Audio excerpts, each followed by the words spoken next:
The widower cowboy rode slowly into the dusty town, his hat pulled low against the sun. His life had been carved by loss, the weight of raising two little girls alone pressing on him heavier than the saddle bags his horse carried. His wife had died years ago, leaving behind two daughters with bright eyes that mirrored their mother's gentleness. He did his best, feeding them, clothing them, and protecting them, but a cowboy's calloused hands often struggled with braids and bedtime prayers. What his daughters needed was something he could never be, a mother. That morning, as he tied his horse to the rail, he noticed her. A woman who kept to the shadows, her dress worn thin, her shoulders bent with shame she hadn't earned. The townsfolk whispered about her, called her names, and turned their backs whenever she passed.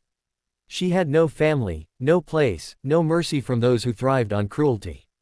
She carried a basket of bread no one would buy, and her face held the quiet pain of someone who had learned to expect rejection before it came. The cowboy saw her differently. Her eyes were steady despite the weight of sorrow, and her hands were strong though they trembled slightly as she clutched her basket. He remembered nights by the fire when his little girls asked why other children had mothers and they did not. He remembered their tiny hands clutching his shirt, seeking comfort he could never fully give. And in that moment, as he looked at the woman abandoned by the world, he saw an answer. He approached her, ignoring the stares of the townsfolk. She looked up, startled, bracing for ridicule. But his voice was low, steady, and carried no cruelty.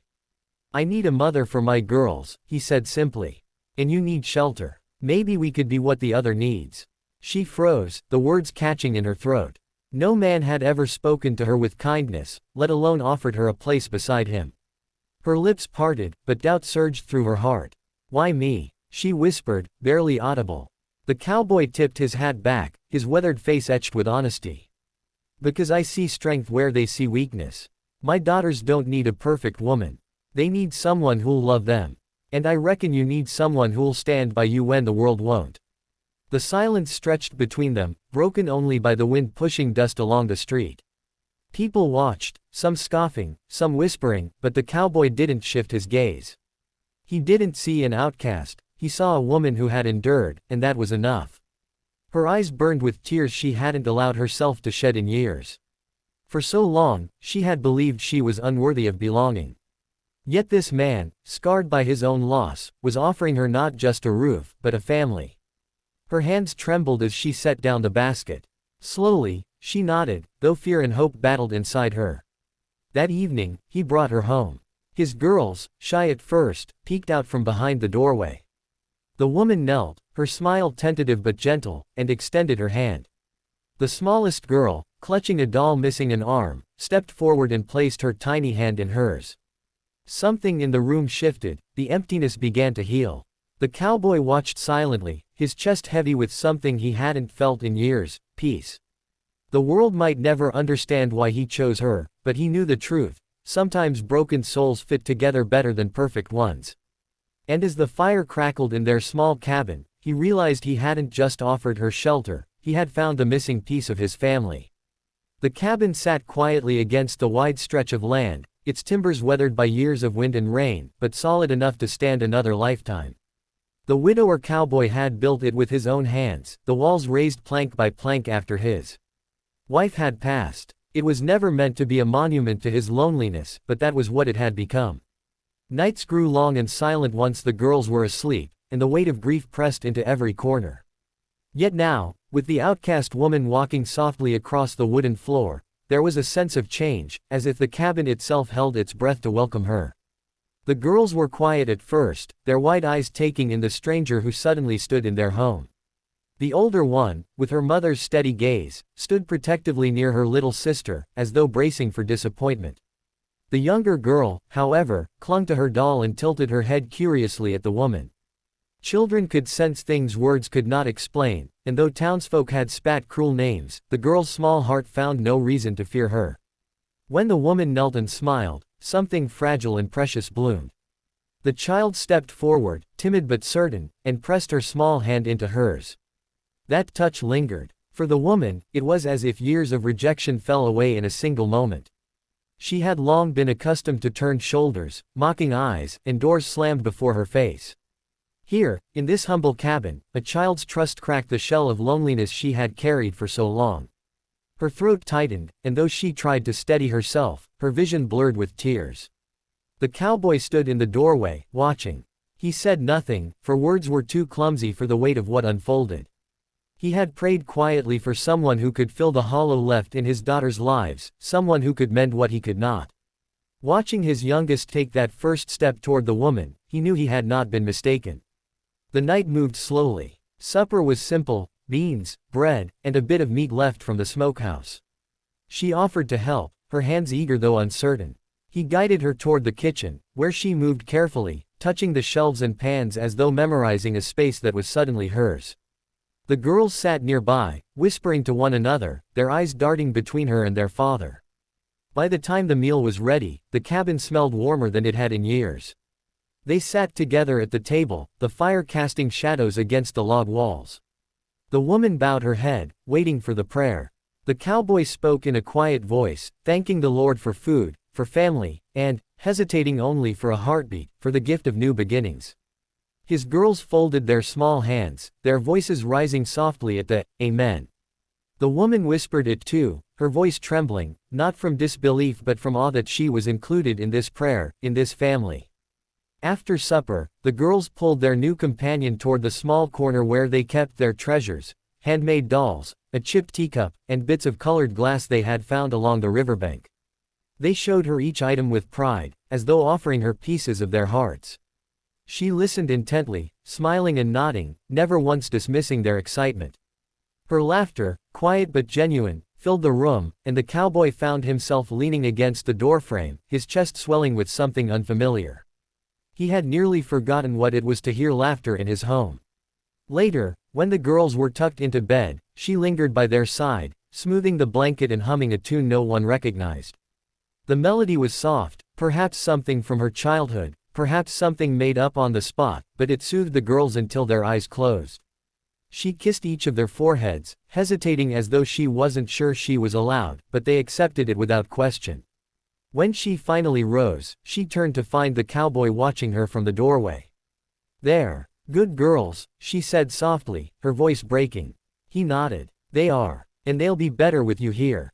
Her lips trembled, and she looked away, her hand brushing against the frame of the bed. "I don't know if I can be what you need." "You already are," he replied, steady and certain.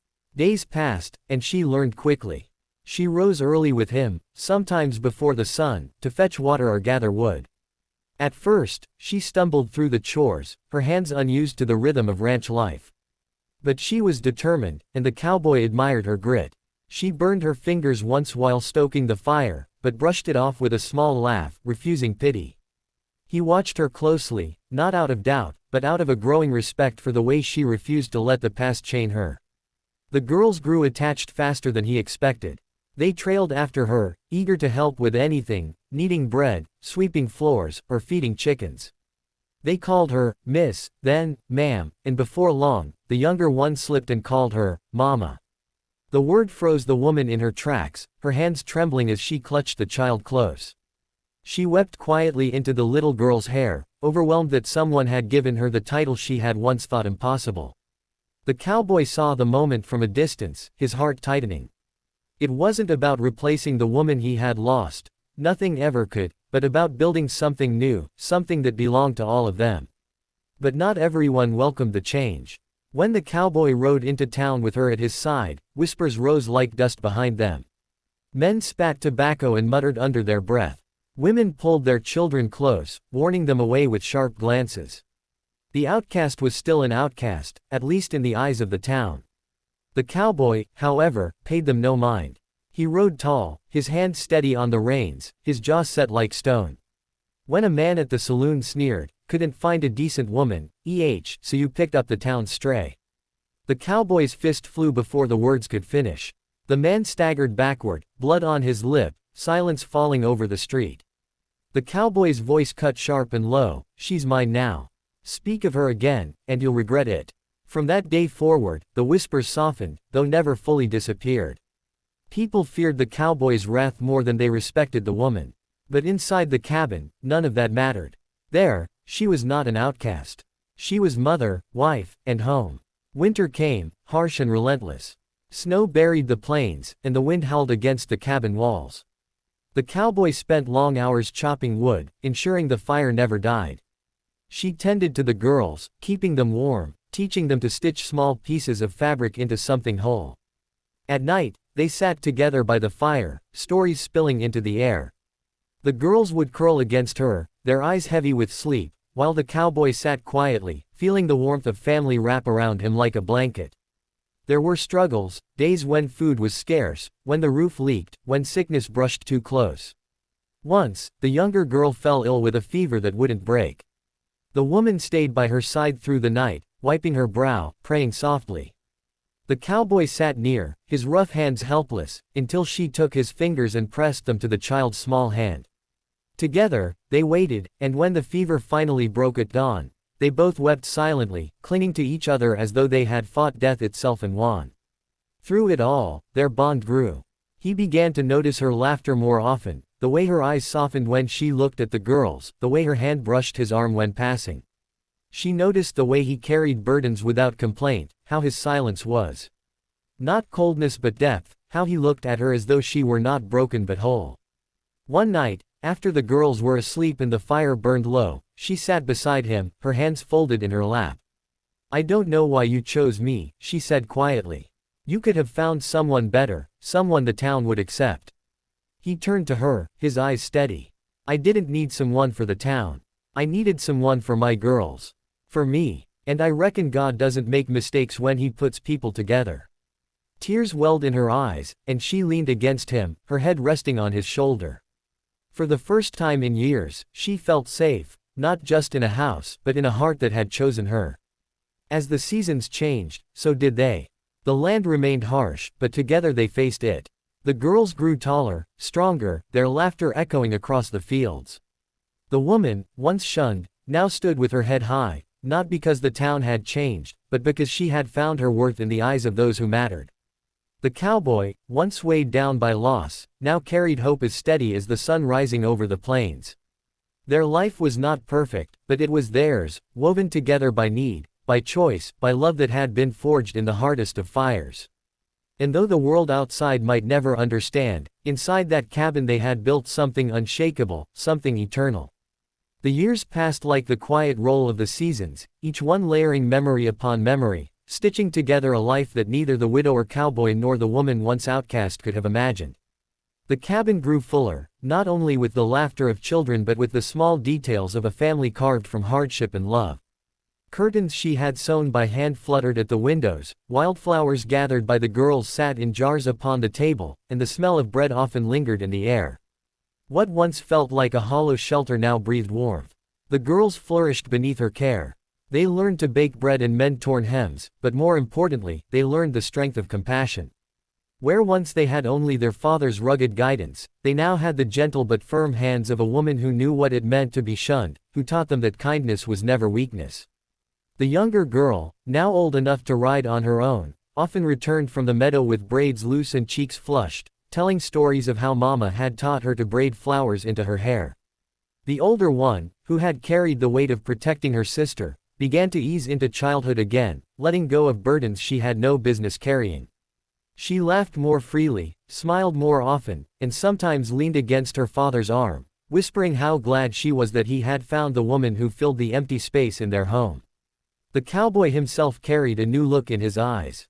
The loneliness that had once shadowed his every step no longer pressed so heavily upon him. He still bore the scars of his past, the memory of his first love who had left him too soon, but grief had softened into reverence. He spoke of her sometimes, never hiding her from the girls, but he spoke with gratitude instead of pain. The woman beside him never flinched at these moments, she only nodded, as though honoring a memory that did not compete with her own place in his heart. She understood that love was not measured in comparison, but in the way it grew to fill every corner it was given. Still, challenges came. The town did not easily forget what it had labeled her. Though the whispers dulled with time, there were always looks, always reminders that not everyone could see what the cowboy saw. Yet she learned to walk past them with her chin high. She no longer feared their rejection, for she had found something greater, belonging within the four walls of her home, within the embrace of her husband, within the arms of children who called her mother. Each insult that once would have crushed her now bounced harmlessly away, for she carried proof of her worth in the family that loved her. And the cowboy never let the town's cruelty go unchecked. When someone dared to spit her name like a curse, his presence was enough to silence them. He was not a man of many words, but when he spoke, men listened. "That woman has given more love to this land and these girls than your words will ever take away," he once told a storekeeper who refused to look her in the eye. From that day, the town learned that to insult her was to insult the cowboy himself, and few were foolish enough to test him twice. Seasons rolled onward. The girls grew into young women, their faces carrying traces of both their father's strength and their mother's quiet resilience. They worked the ranch, they tended the garden, they sang as they cooked, and they filled the cabin with a life that could not be denied. The cowboy often stood in the doorway at dusk, watching the three of them laugh together in the kitchen, his heart so full he sometimes wondered if it could break from joy. There were winters when sickness came, when the snow piled so high it trapped them for weeks. There were springs when floods threatened their crops, and summers when drought cracked the land. But always, they endured together. He cut more wood when the cold came, she sat awake through nights of fever, the girls hauled water when the well ran low. Each hardship only pulled them closer, each trial only proved what they had built could not be broken. One evening, many years later, the cowboy sat on the porch, his hat tipped back as he watched the sun set across the plains. The woman sat beside him, her hair streaked with silver now, her hands folded gently in her lap. Inside, their daughters prepared supper, their voices rising in song. The land stretched wide and endless before them, as it always had, but to him, it no longer felt empty. It felt alive, filled with the echoes of laughter, with the memory of first steps, first words, and the countless small moments that had built a lifetime. He turned to her then, the woman who had once stood in the shadows of the town, the woman he had chosen when others scoffed. "You remember the day I asked you?" he said softly, his voice rough with age. Her lips curved into a smile, faint but filled with memory. "You said you needed a mother for your girls, and I needed shelter." He reached for her hand, his weathered fingers closing around hers. "Turns out, I needed more than that. I needed you." Tears glistened in her eyes, but they did not fall. She had long since learned that joy could bring tears as surely as sorrow. She leaned into him, resting her head on his shoulder, and together they watched the last light fade from the sky. The girls called them in for supper, and they rose slowly, hand in hand, stepping back into the cabin that had once been lonely but was now a home. The firelight flickered warmly across the walls, shadows dancing like silent witnesses to all they had built. It was not wealth or power that marked their lives, but something far greater, the unshakable bond of a family forged from brokenness, healed by love, and carried forward by faith. The cowboy had once thought he was searching for a mother for his daughters, a woman to fill the space his wife had left behind. But as the years passed, he understood what he had truly found. Not just a mother. Not just shelter. He had found a partner who walked beside him through storms and sunshine alike, who gave his daughters roots and wings, and who turned his hollow cabin into the heart of a legacy that would outlast them both. And though the world beyond their land might never fully understand, it did not matter. For within those walls, love had rewritten every story, hers, his, and theirs. It had transformed loneliness into laughter, shame into honor, and emptiness into fullness. In the end, the widower cowboy and the outcast bride had built a life that proved the simple truth they had once discovered on a dusty street: sometimes the broken pieces fit together best of all.